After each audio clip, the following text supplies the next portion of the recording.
Three, two, one, go.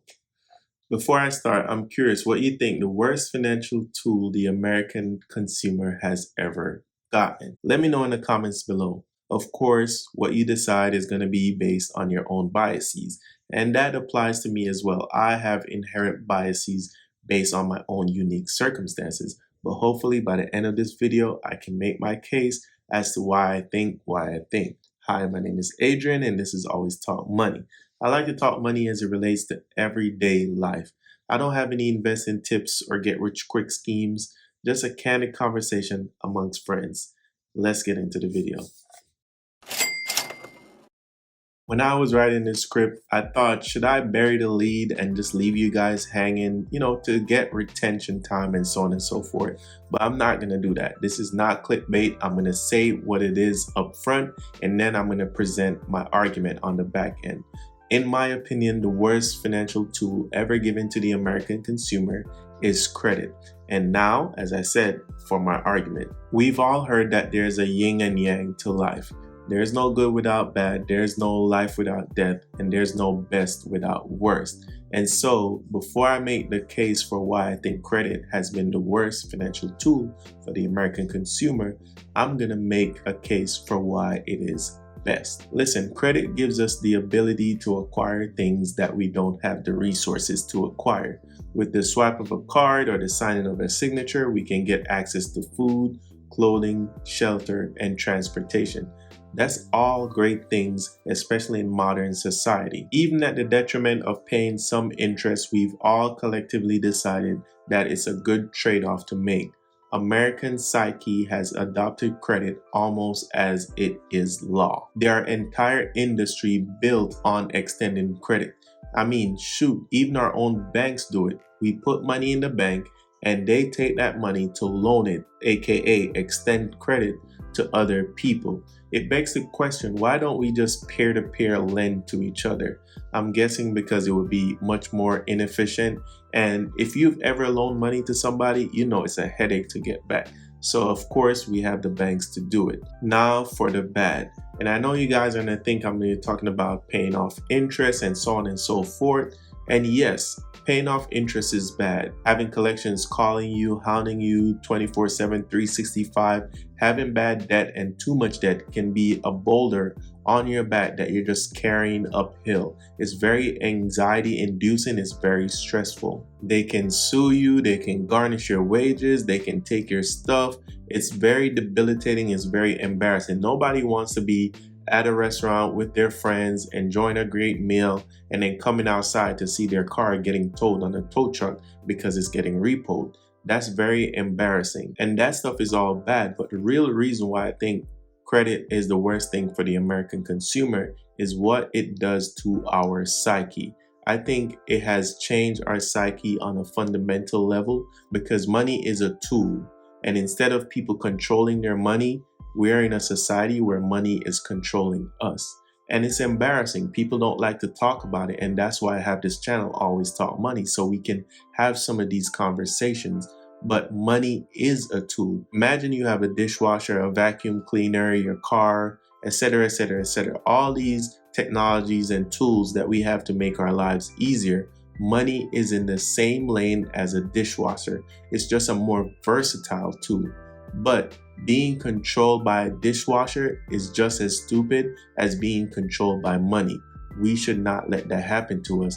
But because of credit, we are being controlled by money. And we're even being controlled by money that we haven't even made yet. Think about that. Credit is money that we haven't even made yet, or money we may not even make, right? And we're being controlled by that. And that's why I think it's the worst financial tool for the American consumer. Fundamentally also, credit causes us to not live in the moment. We can make purchases today for our future self in the future. And that's not good. Instead of saving for a car, getting it day by day, you can get it right now with a signature, because guess what? Future Adrian is gonna take care of it. Future Sally is gonna take care of it.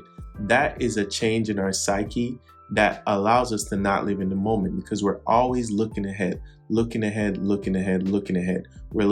that dream car, that dream house, that dream job, that dream everything. We can't enjoy the moment, the times that we have with our friends and family right now, because we're constantly thinking about some purchase that we made that we have to, did I make the payment on time? Is the payment coming up? How much is the payment? How much interest am I going to be charged for this payment? How much interest am I going to be charged for missing this payment? Constantly looking off into the future is very bad because human beings are horrible at predicting things. We barely can predict natural disasters. We don't see when financial disaster is coming up and looming in the future. We don't see that there's a virus that might put us billions of people in quarantine. We can't foresee any of that stuff. So why do we make so much future purchases in the name of credit when we don't know what our future self will be earning? We don't know what our physical capabilities will be like in the future. As human beings, yes, we are wired for instant gratification, that dopamine hit, but also we are wired for the path of least resistance. So you could tell somebody you can save up for 10 months, 20 months, 30 months, and you can get that car that you want, or you can sign right now and get it right now. People are going to choose the path of least resistance, and that's just human nature. And the credit companies, they know that. They pay millions and billions of dollars in focus groups and psychologists and marketing strategies to find the best way to trick the American consumer, to find the best way to tap into our feelings of FOMO and keeping up with the Joneses and so on and so forth. There's a reason why $9.99 and $10 on a pricing sheet seems much more cheaper, even though it's only a negligible difference. These credit companies, they know that. There's a reason why when we swipe, we tend to spend 40% more versus when we have cash on hand. When you have cash, you can feel the money leaving your pockets. You have an emotional attachment to that purchase. When you swipe a card, you have little to no emotional attachment to that purchase, and that's not a very good thing. And continuing with how credit changes our psyche, it moves us from being humble to being more braggadocious, more peacocking. Because what's more humble than saying, I can't afford that right now, so I'm going to save up and pay for it later when I can afford it with my own money? That's a humble stance to take. But with credit, you don't have to be humble. You can afford anything at any time. Once you find the right lender, they will give you anything. We see people driving the best cars, living in the best homes, wearing the best clothes, and all through credit, all through status games that we try to play with people that don't even really care about us, right? We have this vision of life where a lot of people are focusing on us, when by and large, everybody is mostly 99.9% of the time just focused on themselves. Nobody's looking at you. Nobody's looking at me, right? That's something I also had to understand. And so when you don't try to play these status games with credit, leveraging your future self, you understand that you don't have to do that. But it has tricked our psyche so much that in American society, young people are more depressed because they go on social media and they see others having the lives that they want to have, lives that are paid for by credit, lives that, if you understand the labor statistics, you know that young people in their early 20s are supposed to be broke. That's just the way of life. You don't build that up. But when a young person goes on social media, they see their cohorts and people in their age group living a particular life that they know they can't afford. They aspire to be like that. And that's all because of credit.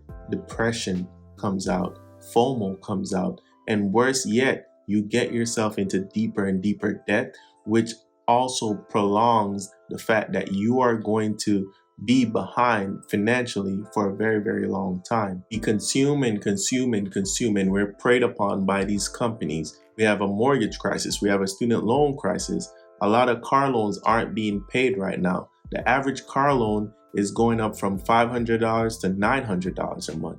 This is bad stuff. And America is pretty much the wealthiest country on the planet.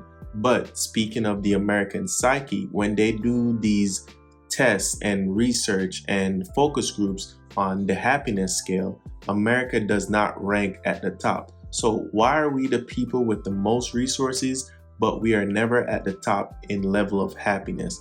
Young people are more unhappy than they have ever been in previous generations.